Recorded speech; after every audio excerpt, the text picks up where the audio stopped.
কোনদিন কাবাগরের সামনে গেলে বা কোন আত্মীয় স্বজন গেলে বলবেন, কাবাগর দেখার সাথে সাথে প্রথম যখন কালো অংশটা চোখে পড়বে, যখন আপনি মসজিদে হেরমের গেট দিয়ে ঢুকবেন, যখন ওই Fahad gate, king Fahad gate আছে, যখন ঢুকবেন অনেক দূর থেকে কালো কালো কাবাগরের একটু একটু দৃশ্য ভেসে উঠবে চোখের সামনে।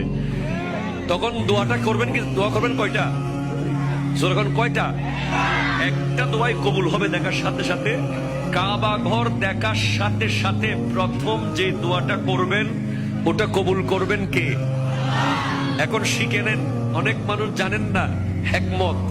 আপনি একটা দোয়া করবেন, একটাই শেষ, একটা সুযোগ পাবেন আপনি, কিন্তু আপনি এমন এক দোয়া করবেন যেন যতদিন ওখানে থাকেন প্রত্যেক দোয়া কবুল হয়ে যায়। এই হিকমতি দোয়াটা শিখে নেন। আপনি বলবেন, আল্লাহ আমি 10, 12, 15 যতদিন এখানে থাকবো, যতগুলো দোয়া করব সব কবুল করে নিয়েন। দোয়া করছেন কয়টা?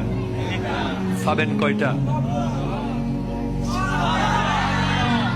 কাবা, কাবে কি রৌনক, কাবে কা মঞ্জর, আল্লাহু আকবার, আল্লাহু আকবার।